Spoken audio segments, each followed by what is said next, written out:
Hey y'all, it's Belle. Welcome back to my channel and welcome back to another video. This is going to be my February anticipated releases. And I'm an idiot because I already had this filmed and edited. And before I even tried to download it off of iMovie after editing it, I deleted a bunch of stuff. And I deleted the video and deleted it out of the trash. So it was permanently deleted. Couldn't get it back. And because I hadn't downloaded it from iMovie yet, it was taken out of there. So it doesn't even matter that it was on there. I tried to go fast last time. I'm going to go even faster this time. I'm not even going to try to say how much I'm excited about something. Hopefully, I probably still will. But and so I'll just going to show you the book, the date, and read the synopsis, and that's going to be it because it's my second time filming, and it was already a 42-minute video when I edited it last time, so I'm going to try to make it even faster. I can't believe I did that. On February 1st in the U.S. is Woodencloak by Dawn Ford. 13-year-old troll princess Horafid's life changes forever after an unexpected visit from the Fairy Queen and her two daughters. Tales of fairies gave Hora nightmares as a young troll. Before evening falls, however, a real nightmare unfolds. Hora's father, King Fid, goes missing. Her wood goblin instructor is poisoned and uses his magic to revert to a seed. And a mysterious gaunt man wearing a cape and playing a pan flute joins the fairies in trying to capture her. Hora flees but is instantly lost in a world she's never had to travel alone. A letter hidden in her knapsack from her late instructor informs her that a power-hungry Elfling seeks revenge against her kingdom and their allies for a true generational war. She is tasked with getting his seed to the Weald, a magical forest. There it can regenerate into a druid, only creature with the power to hold the balance between good and evil, and who is able to defeat the Elfling. However, the Elfling is always one step behind her. Hora must fight to protect herself, but she has no magic. She accepts a gift from a dead druid spirit of a charmed Woodencloak to disguise her, but magic failed her mother. How can she possibly trust it? Then on February 2nd in the UK, The Day We Saved the Future by Ashley and Jordan Banjo. Billionaire satellite tycoon Noel Rich announces his latest project, The Whole World Tunes In, including brothers Cass and Micah.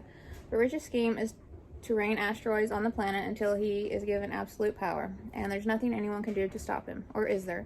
As the brothers flee a hail of meteors which demolishes their school, they are intercepted by an amazing time-traveling supercar sent back from the future by their older selves to recruit them for a crucial mission. They must travel back to the 1990s, befriend Noel Rich as a child their own age, and put right what once went wrong, all the while pursued by sinister agents from Rich's dystopian future.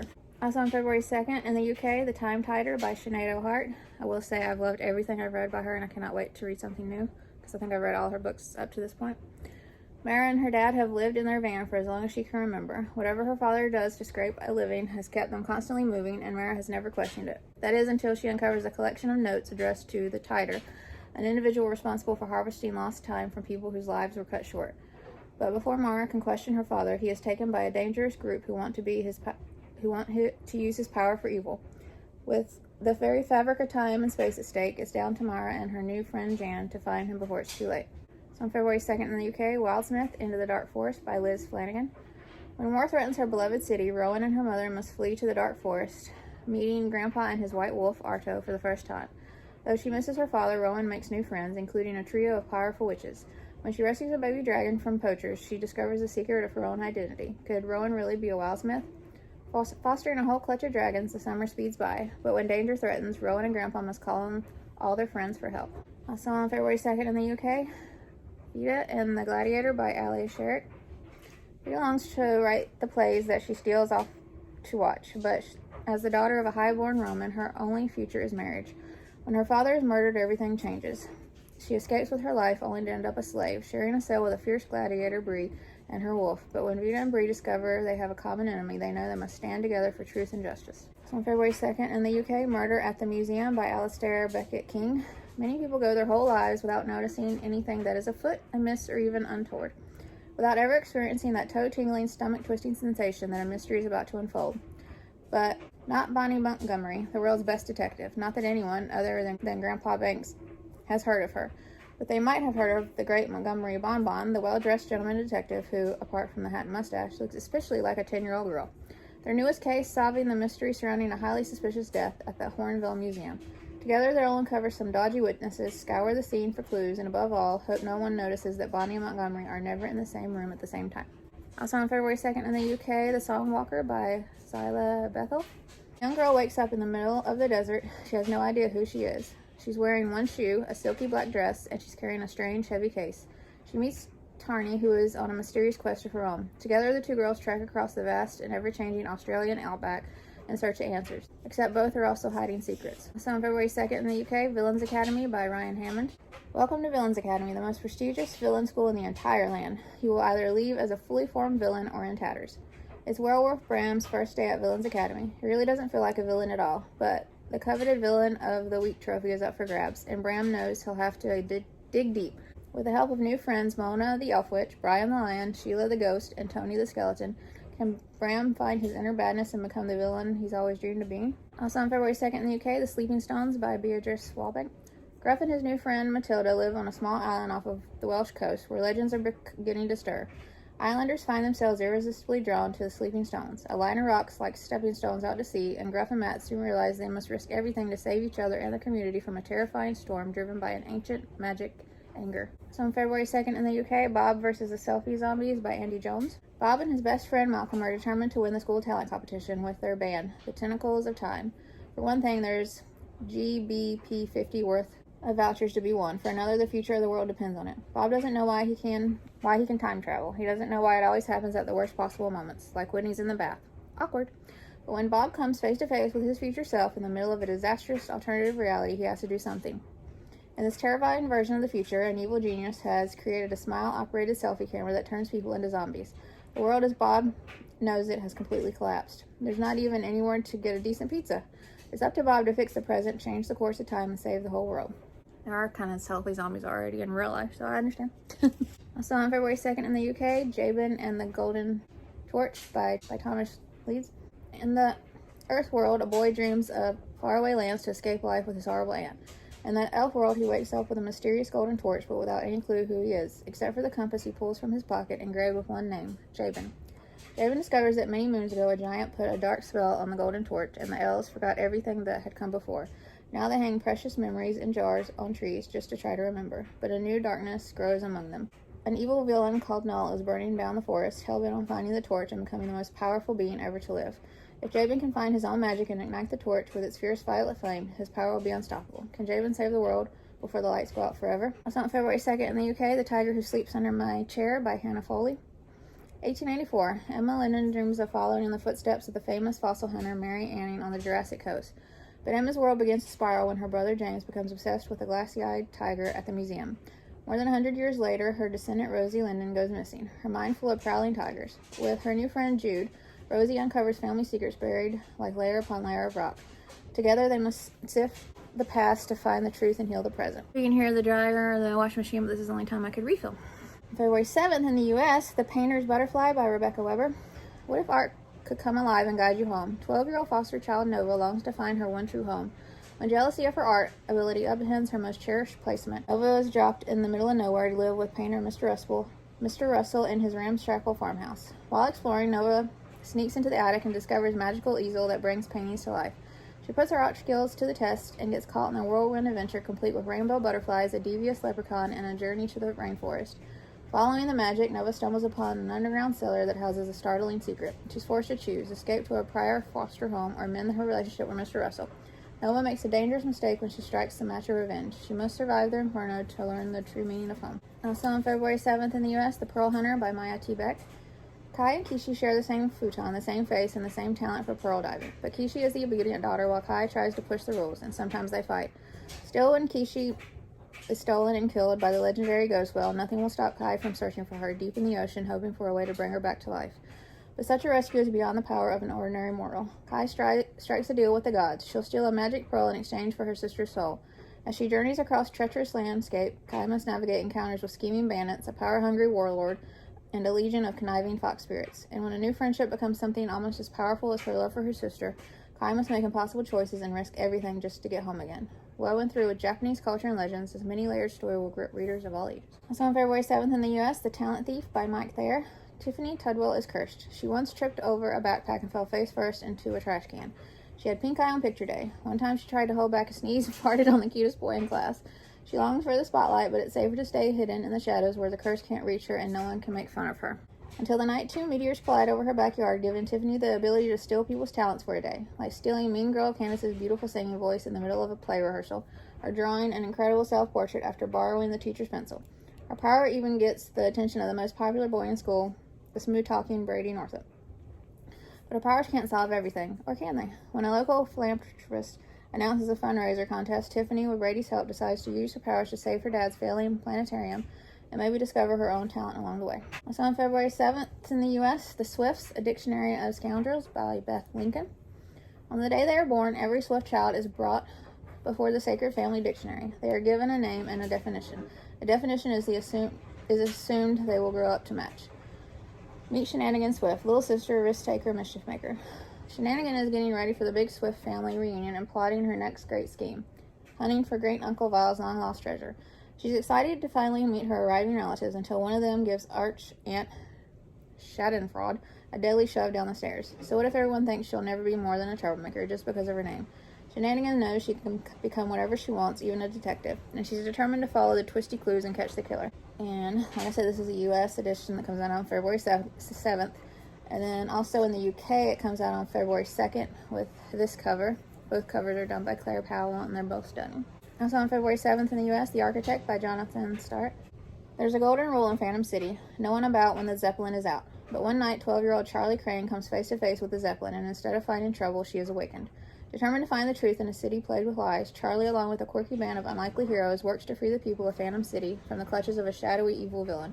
Helped by a mysterious architect who only communicates over radio and telephone, Charlie wrestles with 2 big questions. Can she trust a guide she can't see, and is the truth actually worth the trouble? Also on February 7th in the U.S., Winston Chu versus the Whimsies by Stacey Lee. 12-year-old Winston Chu is supposed to learn impulse control at the cooking academy his mom enrolled him in, but learning to think before he acts won't happen overnight. While skateboarding home with a pie in hand, Winston inadvertently stops a robbery at Mr. Peng's Whimsies and Oddities shop in Chinatown. As a reward, Mr. Peng invites Winston to choose any item in the store, but the strange old man warns Winston to browse carefully, for the first thing Winston touches will be the thing he gets. Before Winston can decide, a magpie flies under a shelf, and he impulsively grabs an old broom to sweep it out. Mr. Peng hands in the broom along with a dustpan. 2 for 1. Congratulations. Deflated, Winston returns home, determined to put the broom incident behind him, or at least in the closet. But when some of his most beloved possessions go missing, all Winston can think about are the broom and dustpan. Did they somehow take his stuff, and what or who will they dispose of next? It's time to break into Mr. Peng's Whimsies, where clearly there's more going on than meets the far-seeing eyeball. It's time to fight magic with magic, and this time Winston better have a plan.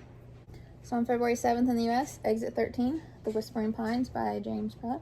The McGinns are supposed to be going on a perfectly normal family vacation. Sure, Ash's older sister Willow was a pain, their dog Daisy was a whiny scaredy cat, and their parents were being kind of lame. All that was to be expected, perfectly normal, but when the family decides to make an unplanned stop one night, it quickly becomes clear that this family vacation is about to get more than a little weird, because there is nothing normal about the Exit 13 motel. Rooms and hallways that don't go where they're supposed to, a receptionist that looks like he came straight out of a horror movie, and creepy woods that Ash swears have some kind of monster lurking in them. Maybe even more than one. Something has been going on ever since the McGinns checked into this motel, and if Ash and Willow can't get to the bottom of it, they might not ever be able to check out. Also on February 7th in the U.S., Opportunity Knocks by Saara Farazan. Liz is trying to find her way in the world, to figure out her thing. Her talented sister, Parisa, and athletic best friend, Melanie, both seem to have found theirs, and Leela can't help feeling left behind. But just when she thinks she might have it in her school's new band program, the floor falls out from beneath Leela. The program may have its funding cut. Leela visits her local bank in an attempt to secure a loan for the band program. While she's there, she's shoved by a passing stranger.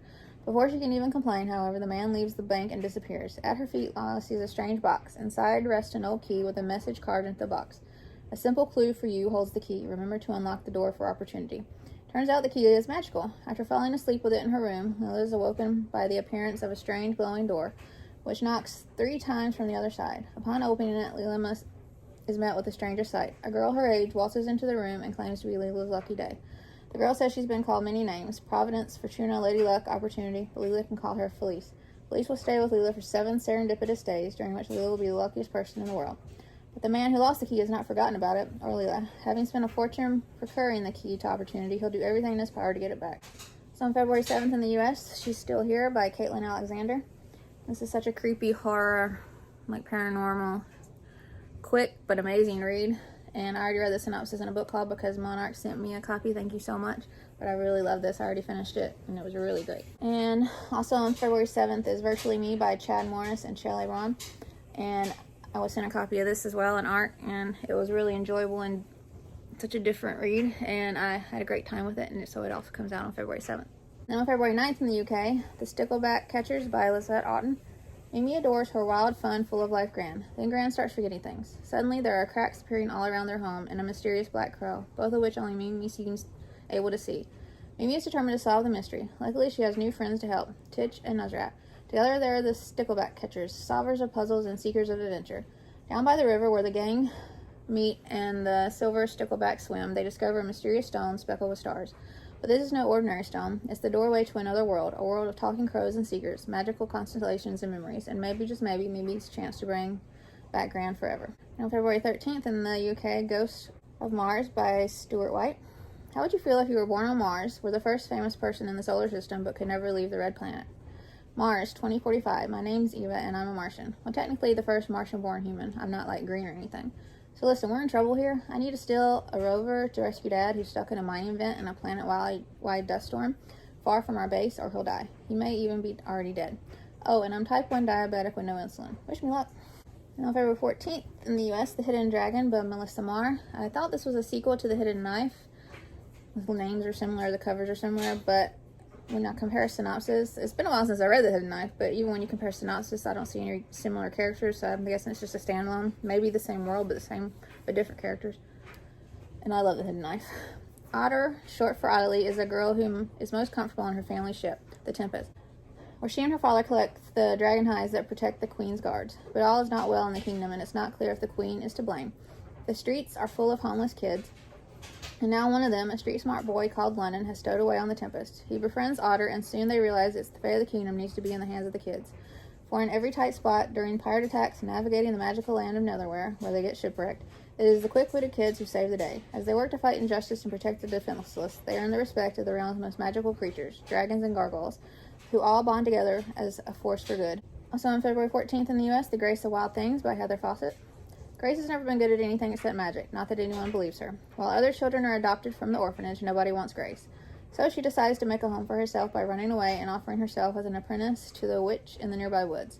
After all, who better to teach Grace to use her magic? Surely the witch can't be that bad. But the witch is that bad. She steals souls for spells and gobbles up hearts. So Grace offers her deal. If she can learn all 150 spells in the witch's grimoire, the witch will make Grace her apprentice. But if Grace fails, the witch can take her magic. The witch agrees, and soon an unexpected bond develops between them. But the spells are much harder than Grace expected, and when a monster from the witch's past threatens the home Grace has built, she may have to sacrifice more than her magic to save it. So on February 14th in the US, Speculation by Nisa Shaw. After Wena's little sister breaks her glasses, her grandfather gives her an old-timey pair of spectacles that belong to her great-aunt Estelle. The specs are silver and perfectly circular with tiny stars on the bridge and earpieces that curl all the way around her ears. Best of all, they're magic. Because when Wena makes a wish beginning with the words what if, that is, when she speculates, the spectacles grant it. Wena wishes she could see ghosts, and soon she meets not only the real Estelle, but Estelle's mother, Winona.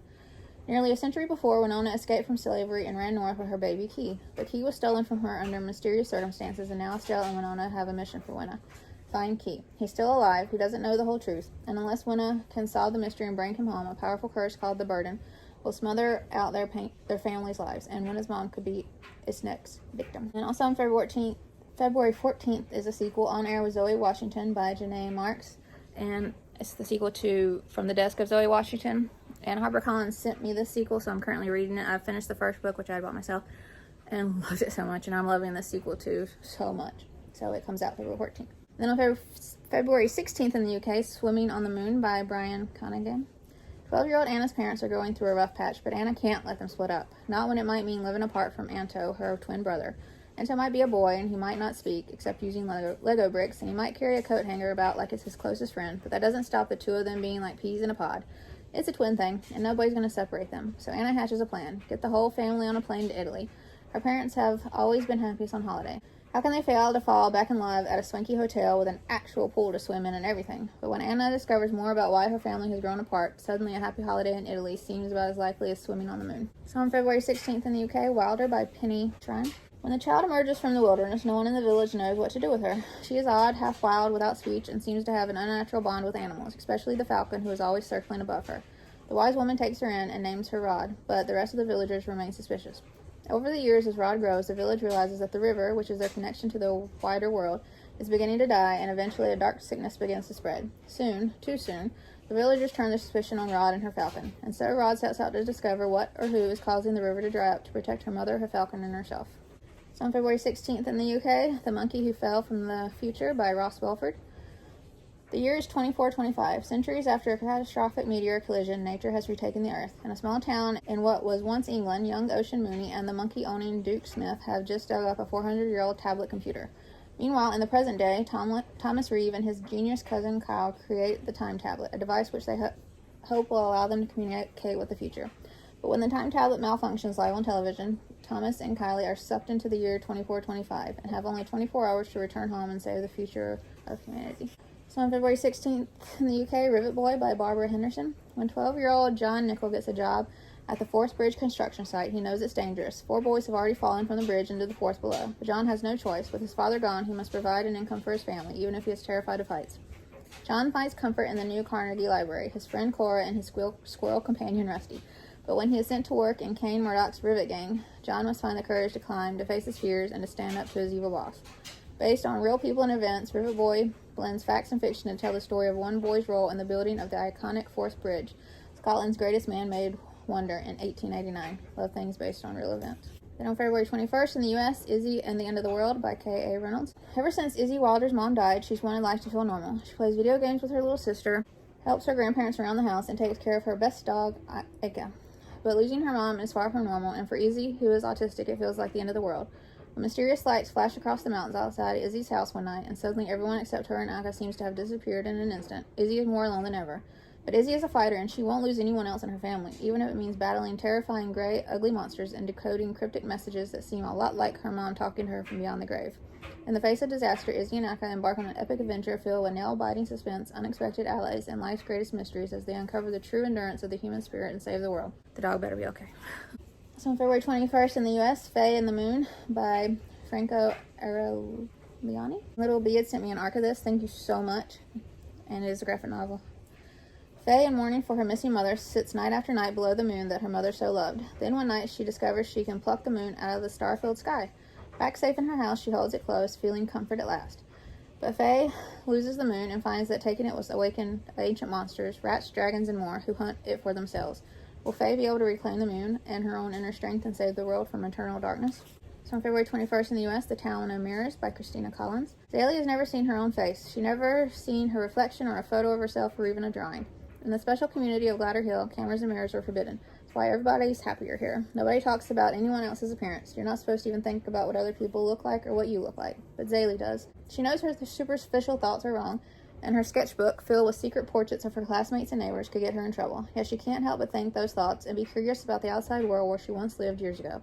Most of all, she wonders what it's like to see herself, her own face. When Zillah suddenly finds herself beyond the gates of her town, she has a chance to see if what she's been taught about the outside world is true and search for the mother she barely remembers. Only then will she find out the real story about Gladiator Hill. But is she prepared for the truth? Also on February 21st in the U.S., Lasagna Means I Love You by Kate O'Shaughnessy. Nan was all the family Mo ever needed, but suddenly she's gone and Mo finds herself in foster care after her uncle decides she's not worth sticking around for. Nan left her a notebook and advised her to get a hobby, like ferret racing or palm reading. But how could a hobby fix anything in her newly topsy-turvy life? Then Mo finds a handmade cookbook filled with someone else's family recipes. Even though Nan never cooked, Mo can't tear her eyes away. Not so much from the recipes, but the stories attached to them. Though when she makes herself a pot of soup, it's every bit as comforting as the recipe notes said. Soon Mo finds herself asking everyone she meets for their family recipes, teaching herself to make them, collecting the stories behind them, building a website to share them, and secretly hoping that a long-lost relative will find her and give her a family recipe all her own. But when everything starts to unravel, again, Mira realizes that she wants a family recipe or a real family. She's going to have to make it up herself. Also on February 21st in the U.S., Scurry by Max Smith. This is a graphic novel. The mice, long dependent on humans for food, stubbornly cling to their old ways, looting the nearby abandoned houses for any scraps they can find. Once there was plenty to eat, but now the scavengers return empty-handed or not at all. Food is scarce, but danger is everywhere. Poison and traps wait for the unwary in dark cupboards, and a gang of feral cats relentlessly chase the mice whenever the rodents leave the safety of their nest. Now there are even rumors a hawk has come to join the hunt. As supplies run low and many mice fall ill, desperation creeps in. With the colony at a breaking point, rumors of a wrecked truck filled with food give them hope, but it lies far beyond the forest where even the cats won't go. So on February 21st in the U.S., The Enchanted Life of Valentina Mahia by Alexandra Alessandri. 12-year-old Valentia wants to focus on drawing the real world around her and hopefully get into art school in Bogota one day. But Poppy has spent his life studying Colombia's legendary creatures and searching for proof of their existence. So when Poppy hears that a patasola, a vampire woman with one leg, has been sighted in the Andes, Valentina and her younger brother Julian get dragged along on another magical creature hunt. While they're in the Andes, a powerful earthquake hits. Valentina and Julian fall through the earth and find an alternate Colombia where, to Valentina's shock, all the legends are real. To get home, Valentina and Julian must make a treacherous journey to reach this land's ruler, the Madremonte, mother and protector of the earth. She controls the only portal back to the human world, but she absolutely hates humans and she will do anything to defend her land. And on February 23rd in the UK, The Rescue of Ravenwood by Natasha Ferrant. On the top of the hill overlooking the sea, that's where you'll find a magical place. To Bea and Raffi, Ravenwood is home. In its own way, the house rescued them, even if it did have a fallen down tree taking up most of the kitchen. So the idea that it could be sold, demolished even, well, that's unthinkable. Then again, it's not like the children get a choice, but the truth is we can all make our own choices, especially if we care enough. And on February 28th in the U.S., Momo Arashima steals The Sword of the Wind by Misa Subera. And Pingham Random House Kids had sent me an arc of this, so thank you so much. I can't wait to get a beautiful finished copy when this comes out. And I've already read my arc, and I love it. It's definitely an all-time favorite now. It's on February 28th in the U.S., When Sea Becomes Sky by Gillian McDunn. Bex and Davy's summer in the salt marsh is different this year, thanks to the record-breaking drought. Even the fish seem listless, and each day the water level lowers farther. When they discover a mysterious underwater statue, they're thrilled at the chance to solve the puzzle of its origin. This is the summer adventure they've been waiting for. When they learn of a development plan that will destroy their special spot, they'll need to act quickly. Unfortunately, sometimes progress happens whether you're ready or not. What will it mean if Bex and Davy lose their corner of the marsh where otters frolic and dragonflies buzz, their favorite place to be siblings together? As Bex and Davy attempt to save the statue in their beloved marsh, they come to see the truth is not as simple as it seems, ultimately discovering so much more about life, permanence, love, and loss than they ever expected. And on February 28th, The House Swap by Yvette Clarke, and it says The Parent Trap Meets the Holiday. So that's all named. Allie is British and dreams of being a spy. Sage is an only child from sunny California. They meet when their families swap houses for the summer. Though they're polar opposites, Allie and Sage quickly realize they are both dealing with family issues. Sage's parents may be on the brink of divorce, and Allie's struggling to feel heard in her big family. It may take a trip around the world for them to find their place at home. Also on February 28th in the U.S., it's Boba Time for Pearl Lee by Nicole Chen. Pearl Lee is ready to spend the summer before 7th grade hanging out with her two best friends, crocheting the cutest amigurumi dolls and visiting her favorite tea shop, Boba Time. Its quirky owner, Auntie Cha, is the only adult Pearl can confide in about her art. If only her tech-obsessed family would understand her love of crafts. After Pearl learns of Boba Time's financial troubles, she decides to sell her amigurumi to raise money for the shop. But as she navigates the ups and downs of running a business, Pearl realizes that monetizing her passion is more complicated than she could have ever imagined. Can Pearl save Boba Time before it's too late? So on February 28th in the U.S., Finally Seen by Kelly Yang. My sister got to grow up with my parents. Me, I grew up with postcards from my parents. When 10-year-old Lena Gao steps off the plane in Los Angeles, it's her first time in America and the first time seeing her parents and little sister in 5 years. She's been waiting for this moment every day while she lived with her grandmother in Beijing, getting teased by kids at school who called her a left-behind girl. Finally, her parents are ready for her to join their fabulous life in America, except it's not exactly like in the postcards. 1. School's a lot harder than she thought. When she mispronounces some words in English on the first day, she decides she simply won't talk ever again. 2. Her chatty little sister has no problem with English and seems to do everything better than Lena, including knowing exactly the way to her parents' hearts. 3. They live in an apartment, not a house like in Mom's letters, and they owe a lot of back rent from the pandemic. And Mom's planning to pay it back sounds more like a hobby than a moneymaker. As she reckons with her hurt, Lena tries to keep a lid on her feelings, both at home and at school. When her teacher starts facing challenges for her latest book selection, a book that deeply resonates with Lena, it will take all Lena's courage and resilience to get over her fear in order to choose a future where she's finally seen. And then lastly, also on the 28th in the U.S., February 28th in the U.S., The Oasis King, The Oasis Chronicles by Mark David Pullen. While on vacation at their grandmother's farm, cousins Dylan, Jack, and Trip learn of a long-kept family secret and the power of wishing on a star. The boys are swept away to the Valley of the Oasis, a strange primal paradise where monsters and danger lurk around every turn. They find refuge with the lone hunter and his dogs, who have lost track of time and appear trapped in this magical land. But the hunter and his dogs cannot rest for long. He is pursued by the stranger, a strange green-skinned being from another time and place who also seeks to escape the Valley of the Oasis. As they narrowly escape the stranger's attacks, the boys worry that they too are trapped with no way home. Will the hunter protect the boys and send them home in time before the stranger closes in once and for all? Okay, I did that really fast. After I edited the last video, I edited it down to 42 minutes. I think it was like 50 some before that. Without even editing it, I'm at almost 36 minutes. So I know I went really fast, but I didn't want to, it took forever. The anticipated release video takes forever to edit, and then putting the pic, like, it just takes so long. And I even took like 6 books out of the video. So, I mean, I'll post them and then on IG when I get them, and have them in book haul, so I will be talking about them. But if I didn't feel as strongly, even though I know they are anticipated, just to make this easier, and I will try not to do this again. But did you see any that you're excited about? Let me know in the comments. Today's shirt is no doubt. And I hope you enjoyed the video. And if you would like to subscribe, I would love that if you'd like to. And I'll see you in my next video. Bye.